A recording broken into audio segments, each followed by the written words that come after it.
दिसंबर 1967 आर्कायोलॉजिस्ट Michael ओकेली एक 5000 साल पुराने तारीख मकबरे में दाखिल हो रहा था।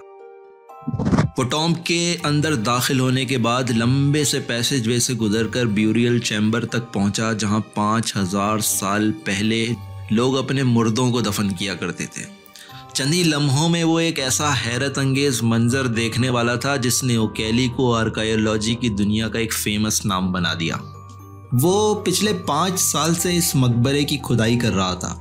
ये न्यू ग्रेंज आयरलैंड का एक बहुत ही मैसिव टॉम्ब है जिसे 3200 BC में बनाया गया था, यानी कि ये मिस्र के पिरामिड से भी ज़्यादा पुराना है। इस टॉम्ब की एंट्रेंस के पास एक रेक्टेंगुलर ओपनिंग थी जिसको ओकेली ने रूफ बॉक्स का नाम दिया था, और उसने लोकल्स से सुन रखा था कि इस टॉम्ब को इस तरह से डिज़ाइन किया गया है कि विंटर सोलिस्टिस के दिन, यानी जिस दिन सूरज ज़मीन से सबसे ज़्यादा दूर होता है और जो साल का सबसे छोटा दिन होता है, उस दिन के सूरज की पहली किरण इस टॉम्ब के रूफ बॉक्स से गुजरती हुई सीधी ब्यूरियल चैम्बर तक जाती है और ब्यूरियल चैम्बर के पीछे बैक पर बने हुए ट्राई स्पाइरल्स को रोशन कर देती है। और आज वो यही बात कंफर्म करने के लिए रात के इस पहर अकेले इस मकबरे में मौजूद था। और जैसे ही सूरज निकला तो सूरज की पहली किरण वाकई रूफ बॉक्स से गुजरती हुई बेरियल चैम्बर तक पहुंचना शुरू हो गई। लेकिन ये बेरियल चैम्बर के बैक पर बने हुए ट्राई स्पाइरल को एलिमिनेट नहीं कर रही थी, बल्कि ये बेरियल चैम्बर के एंड सेंटर में वस्त में ज़मीन पर पड़ रही थी। धीरे धीरे ये रोशनी फैलना शुरू हुई और पूरा चैम्बर रोशन हो गया। वो बगैर लैंप के पूरे चैम्बर में बासानी घूम सकता था, बल्कि वो कई फीट ऊंची दीवारों को भी आसानी के साथ देख सकता था। ये रोशन मंजर पूरे 17 मिनट तक ऐसा ही रहा। उसके बाद सूरज धीरे धीरे इस ओपनिंग से हटना शुरू हुआ और फिर पूरा चैम्बर दोबारा तारीक हो गया। दोस्तों, न्यू ग्रेंज का ये टेम्पल विंटर सोलिस्टिस के साथ इस तरह से अलाइन है कि साल में सिर्फ एक दफ़ा 3 से 4 दिन के लिए विंटर सोलिस्टिस के मौके पर सिर्फ 17 मिनट के लिए ये फिनोमिना ऑब्ज़र्व किया जाता है। जब 17 मिनट के लिए ये चैम्बर ब्राइटन अप होता है, उसके बाद पूरा साल ये डार्कनेस में रहता है। उससे भी ज़्यादा इंटरेस्टिंग बात यह है कि ये कोई ऐसा अनोखा टेम्पल नहीं है, लेकिन बल्कि वेस्ट में न्यूलिथिक एरा के ऐसे बहुत सारे स्ट्रक्चर्स मौजूद हैं जो किसी न किसी सेलेस्टियल इवेंट के साथ या सेलेस्टियल ऑब्जेक्ट के साथ अलाइन है। कोई विंटर सोलिस्टिस के साथ अलाइन है, तो कोई समर सोलिस्टिस के साथ अलाइन है, तो कोई दोनों के साथ अलाइन है, और कोई ऐसा स्ट्रक्चर है जो कि चांद के साथ अलाइन है। यकीनन आपने स्टोन हेंज का जिक्र सुन रखा होगा, जो कि समर सोलिस्टिस के सनराइज के साथ भी अलाइन है और उसके साथ साथ विंटर सोलिस्टिस के सनसेट के साथ भी अलाइन है। और उससे भी ज़्यादा इंटरेस्टिंग बात है कि ये फिनोमिना सिर्फ वेस्ट में ही नहीं ऑब्जर्व किया गया। यकीनन आपने मिस्र के बहुत सारे ऐसे स्ट्रक्चर्स के बारे में सुन रखा होगा जो कि किसी सेलेस्टियल ऑब्जेक्ट के साथ अलाइन है। जैसे कि ग्रेट पिरामिड्स ऑफ गिज़ा के बारे में कहा जाता है कि वो ओरायन बेल्ट के साथ अलाइन है। अगरचे उसके बारे में काफ़ी डिबेट है, लेकिन उनके अलावा भी मिस्र में अबू सिम्बल टेम्पल, जो कि फ़ेरो रामसेस II का बनाया हुआ टेम्पल था, वो भी बिल्कुल न्यू ग्रेंज की तरह साल में सिर्फ 2 मौक़ों पर 20 से 25 मिनट के लिए ब्राइटन अप होता है, और उन 20 से 25 मिनट्स के दौरान उसके अंदर रखे हुए स्टैचूज़ रोशन हो जाते हैं और उसके बाद फिर वो डार्कनेस में चले जाते हैं।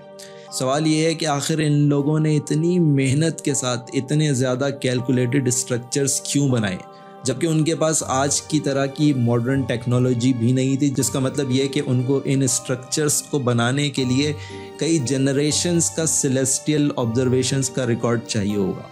तो आखिर उनको ऐसी क्या ज़रूरत थी कि उन्होंने इतनी मेहनत के साथ ऐसे स्ट्रक्चर्स बनाए जो कि किसी सेलेस्टियल इवेंट के साथ सिर्फ 1 या 2 दिन के लिए अलाइन थे।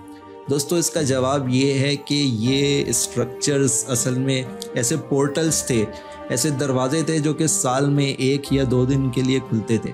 यकीनन मेरी ये बात आप में से बहुत से लोगों के लिए हज़म करना बहुत मुश्किल होगी, लेकिन ये मैं नहीं कह रहा, ऐसा बहुत सारे आर्कायोलॉजिस्ट कहते हैं, और मैं उनकी दी हुई दलीलों के ज़रिए से अपनी बात को एक्सप्लेन करूँगा। दोस्तों, असल में ये ऐसे पोर्टल्स थे जिसके ज़रिए से इनके मुर्दों की रूहें इस वर्ल्ड से, यानी जिसको वो मिडिल वर्ल्ड कहते थे, इससे वो अंडरवर्ल्ड में जाया करती थी।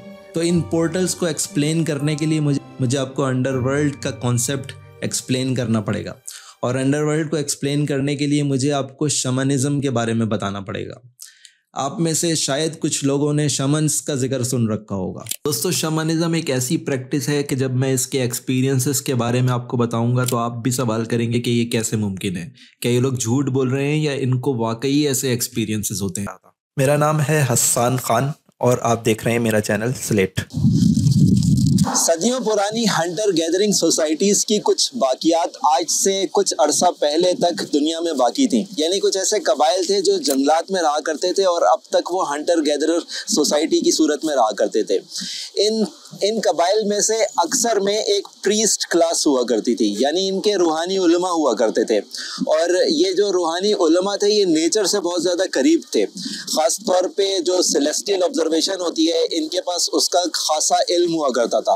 लेकिन ये लोग अपनी नॉलेज, अपना इल्म दूसरों के साथ शेयर नहीं करते थे। ये सिर्फ इनकी मखसूस क्लास के अंदर ही महदूद रहता था, क्योंकि जाहिर है इनका जो भी प्रिविलेज था वो इसी नॉलेज की वजह से था। अपनी इस नॉलेज को हासिल करने के लिए ये लोग सेलेस्टियल ऑब्जर्वेशंस तो किया करते थे, यानी आसमान पे चांद, सूरज, सितारे, इन सब की ऑब्जर्वेशन तो किया करते थे। लेकिन उसके साथ साथ ये लोग एक सीक्रेट प्रैक्टिस भी किया करते थे जिसको शमनिज़्म कहा जाता है, और इस प्रैक्टिस के करने वालों को शमन कहा जाता है। ये लोग एक खास तरह का डांस करके या एक मखसूस तरीके से ड्रम बजाकर अपने ऊपर एक ट्रांस की कैफियत तारी कर लेते थे। एक तरह का वजद का आलम इनके ऊपर तारी हो जाता था, और उस वजद के आलम में ये लोग रूहों से या मुख्तलिफ़ किस्म की मखलूक़ात से मुलाकात करते थे जो इनको मुख्तलिफ़ पावर्स देती थी, यानी इनके दुश्मनों को नुकसान पहुँचाने की ताकत या मुस्तकबिल का हाल मालूम करने की ताकत। इसी कैफियत के अंदर इनमें से कुछ लोग ऐसी मखलूक़ात से मुलाकात करते थे जिनका सर इंसान का और धड़ किसी जानवर का होता था, या सर किसी जानवर का और धड़ किसी इंसान का होता था। ये लोग इस कैफियत में हवा में उड़ने का तजुर्बा करते थे, कभी सितारों पे उड़ने का तजुर्बा करते थे, कभी ये ज़मीन के अंदर जाने का तजुर्बा करते, यानी कि अंडरवर्ल्ड में जाने का तजुर्बा करते। और इनमें से कुछ लोग इसी कैफियत के अंदर किसी दूसरे प्लेनेट पर किसी देवता से मुलाकात करने का दावा भी किया करते थे। दोस्तों, कुछ मॉडर्न शमन्स का इस स्पिरिचुअल जर्नी के दौरान उनके ब्रेन वेव पैटर्न्स को साइंसदानों ने रिकॉर्ड किया है, और उस रिकॉर्डिंग में उन्हें ये पता चला कि इस दौरान जो उनके ब्रेन के फीचर्स होते हैं, जो इनके ब्रेन वेव्स होती हैं, उनका पैटर्न उसी तरह से होता है जिस तरह के किसी इंसान का मेडिटेशन के वक्त होता है। इस वजह से साइंसदानों का क्लेम है कि ये कोई एक्टिंग नहीं कर रहे, बल्कि इनको किसी किस्म का कोई जहनी तजुर्बा होता है। यानी उनका मकसद कहने का ये है कि ये कोई एक्टिंग नहीं है। और बहुत से ऐसे वेस्टर्नर्स भी हैं, वेस्टर्न प्रैक्टिशनर्स हैं, जो मुख्तलिफ़ किस्म की केमिकल्स जिनको साइकेडेलिक्स कहते हैं, शायद आपने DMT का नाम सुन रखा हो, वो इन केमिकल्स के इस्तेमाल से ख़ुद के ऊपर इस तरह का ट्रांस तारी कर चुके हैं। और उनका भी कहना यह है कि उन्होंने इस कैफियत में मुख्तलिफ़ किस्म की एंटिटीज़ से मुलाकात की है जो कि उनको मुस्तकबिल के बारे में मशवरे देती है, या उन्होंने किसी जानवर से मुलाकात की, या वो खुद किसी जानवर में ट्रांसफॉर्म हो गए।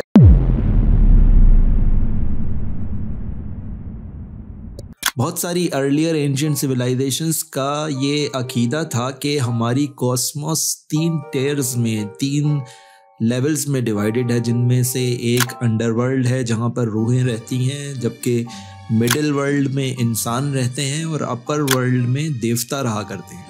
अगर देखा जाए तो इनमें से बहुत सी सिविलाइजेशंस का आपस में एक दूसरे से कोई कांटेक्ट भी नहीं था, लेकिन फिर भी इन सब का एक ही अकीदा होना कुछ हैरत का बाइस है।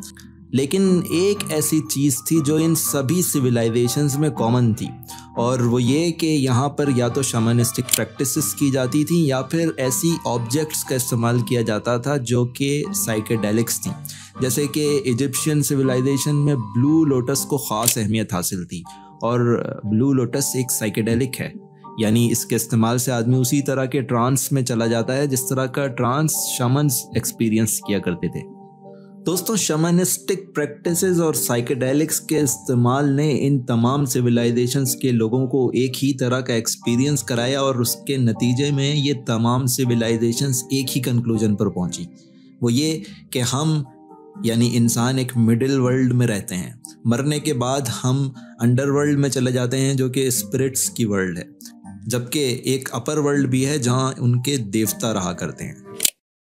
और यही अंडरवर्ल्ड और अपर वर्ल्ड का कॉन्सेप्ट था जिसकी वजह से न्यूलिथिक दौर के इंसानों ने न्यू ग्रेंज जैसी इमारतें बनाई। अब इन इमारतों का अंडरवर्ल्ड और अपर वर्ल्ड के साथ क्या कॉन्सेप्ट है, मैं उसी तरफ आ रहा हूँ। एंशिएंट सिविलाइजेशंस के अंदर ये कॉन्सेप्ट भी कॉमन था कि सूरज रात को गुरूब होने के बाद अंडरवर्ल्ड में चला जाता है। जिस तरह के इजिप्शियंस का ख्याल था कि उनका सूरज देवता रात के वक्त अंडरवर्ल्ड से गुजरता है और मुख्तलिफ किस्म की हैबतनाक और खौफनाक मखलूकों का मुकाबला करते हुए वो दूसरे दिन दोबारा से एक नया जन्म लेता है। और यहाँ से इस कॉन्सेप्ट ने जन्म लिया कि जब ये सूरज सुबह अंडरवर्ल्ड से मिडिल वर्ल्ड में यानी हमारी दुनिया में आता है तो ये वो पोर्टल खोल देता है जिस पोर्टल के ज़रिए से हमारी दुनिया यानी मिडिल वर्ल्ड से अंडरवर्ल्ड में दाखिल हुआ जाता है। और यही वजह थी कि इन लोगों ने इस सूरज की पहली किरण के साथ अलाइन करके ऐसी इमारतें बनाई ताकि वो किरणें इनकी रूहों को गाइड करके हमारी मिडिल वर्ल्ड से अंडरवर्ल्ड में दाखिल होने के लिए गाइड कर सकें।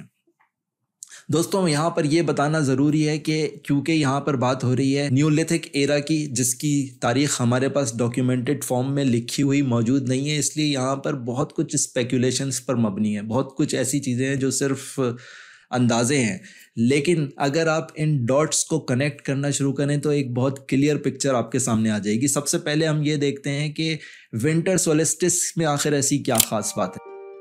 न्यू ग्रेंज का पैसेज टॉम्ब आयरलैंड में है और आयरलैंड की कदीम सिविलाइजेशन केल्टिक सिविलाइजेशन थी। इन लोगों का बिलीव था कि विंटर सोलिस्टिस के आसपास वो वक्त होता है जब मिडिल वर्ल्ड यानी इंसानों की दुनिया और अंडर वर्ल्ड यानी रूहों की दुनिया के दरमियान का वेल, इसके दरमियान का पर्दा बहुत थिन होता है। इसलिए ये लोग यकीन करते थे कि इस टाइम पर बदरूहें यानी इविल स्पिरिट्स अंडरवर्ल्ड से निकलकर मिडिल वर्ल्ड में आ सकती हैं और इंसानों को नुकसान पहुंचा सकती हैं। इसी वजह से ये लोग इस वक्त समेन का त्यौहार मनाया करते थे, जिसको अब हैलोवीन के नाम से जाना जाता है। इस त्यौहार में ये लोग खौफनाक किस्म के मास्क पहनकर मुंह से डरावनी सी आवाज़ें निकाला करते थे ताकि इविल स्पिरिट्स को खुद से दूर भगा सकें। ये अहमियत थी विंटर सोलिस्टिस की और इसी वजह से इन लोगों ने न्यू ग्रेंज जैसे स्ट्रक्चर्स को विंटर सोलिस्टिस के सूरज के साथ अलाइन किया, क्योंकि इनका ख्याल था कि ये वो वक्त होता है जिस वक्त मिडिल वर्ल्ड से अंडरवर्ल्ड के दरमियान का पर्दा बहुत वीक होता है। इस वजह से इस दौरान मिडिल वर्ल्ड से अंडरवर्ल्ड के दरमियान कम्युनिकेट किया जा सकता है या मिडिल वर्ल्ड से अंडरवर्ल्ड में दाखिल हुआ जा सकता है। इसके बाद आपने नोट किया होगा कि मैंने कहा था कि ये लोग अपने एक्सपीरियंस के दौरान महसूस करते थे कि इन्होंने कुछ ऐसे जानवरों से मुलाकात की है जिनका धड़ इंसान का है और सर किसी जानवर का है, या सर इंसान का है और धड़ किसी जानवर का है। अगर आप अर्लियर इजिप्शियन या अर्लियर मेसोपोटामियन सिविलाइजेशंस के ऊपर रिसर्च करें, उनके रिलीजियस बिलीव्स के ऊपर रिसर्च करें, तो आपको पता चलेगा कि वो बहुत सारे ऐसे देवताओं के ऊपर यकीन रखा करते थे जिनका धड़ इंसान का होता था या धड़ जानवर का होता था और सर इंसान या जानवर कोई मिक्सअप किस्म की चीज हुआ करती थी। तो दोस्तों, ये कॉन्सेप्ट इन तमाम अर्लियर सिविलाइजेशंस के अंदर कहाँ से आया? जहाँ तक बहुत सारे हिस्टोरियंस का ख्याल है और अगर इन डॉट्स को कनेक्ट किया जाए तो मेरा भी यही ख्याल है कि ये कॉन्सेप्ट इनके अंदर शमन्स की इस प्रैक्टिस की वजह से आया। अब दोस्तों, बात करते हैं कि आखिर ये एंटिटीज कौन हैं जो इन लोगों को नज़र आती हैं और जो आज भी वेस्टर्न प्रैक्टिशनर्स को नज़र आती हैं, उनसे मुलाकात करती हैं और उनको मुस्तकबिल के बारे में गाइड करती हैं, मुस्तकबिल के बारे में उनको मशवरे दिया करती हैं या मुस्तकबिल की खबरें उनको देती हैं। दोस्तों, शैतान ने अल्लाह ताला को ये वर्ड दिया था, उनसे ये वादा किया था कि वो इंसान को बहकाने की कोशिश करेगा और शैतान ने अपना ये काम बखूबी, अपना ये फर्ज निभाता चला आ रहा है। अगर आप पुरानी अर्लियर एंशिएंट सिविलाइजेशंस के ऊपर रिसर्च करना शुरू करें एक के बाद एक, तो इन तमाम एंशिएंट सिविलाइजेशंस में एक ही तरह के बिलीफ्स नजर आते हैं। ये तमाम लोग अंडरवर्ल्ड्स के ऊपर यकीन रखा करते थे, ये ऐसे देवताओं के ऊपर यकीन रखा करते थे जिनका सर इंसानी और धड़ किसी और का हुआ करता था। ये तमाम लोग ऐसी अपर वर्ल्ड्स के ऊपर यकीन रखा करते थे जो कि इनके ख्याल में देवताओं की दुनिया थी। अगर आप ग्रीक सिविलाइजेशन को उठाएं, अगर आप इजिप्शियन सिविलाइजेशन को उठाएं, अगर आप मेसोपोटामियन सिविलाइजेशन को उठाएं, अगर आप केल्टिक सिविलाइजेशन को उठाएं, अगर आप नॉर्थ अमेरिकन जो ट्राइबल सोसाइटीज़ हैं उनको उठा के उनके ऊपर रिसर्च करें। आखिर कौन है ऐसी एंटिटी जो इन तमाम की तमाम सिविलाइजेशन के तमाम लोगों को एक ही तरह के जाल बुनकर दिखा रहा है, एक ही तरह के ख्यालात इनके जहन में डाल रहा है।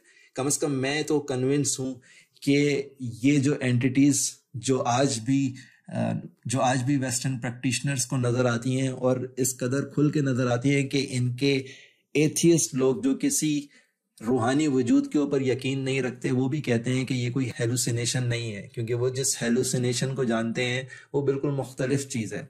और ये जो एक्सपीरियंस इनको DMT के बाद होता है वो कोई और मखलूक है, वो कोई और एंटिटी है जो कि आके इनसे मुलाकात करती है। कम से कम मैं कन्विंस हूँ कि वो एंटिटी जिन्नात हैं, वो एंटिटीज शयातीन हैं जो कि इनको बहकाने के लिए आते हैं और जो कि आज से हज़ारों साल पहले मेसोपोटामियन सिविलाइजेशन से लेकर इजिप्शियन सिविलाइजेशन से लेकर आज तक हर इंसान को गुमराह करते चले आ रहे हैं। उन्होंने अपना पैटर्न नहीं बदला, लेकिन इंसान इस कदर बेवकूफ़ साबित हो रहा है कि वो बार बार उसी धोखे का, उसी जाल का शिकार हो रहा है। आज की इस वीडियो के लिए इतना ही। अगर आपको ये वीडियो पसंद आई है तो इसको लाइक करें और दूसरों के साथ शेयर करें।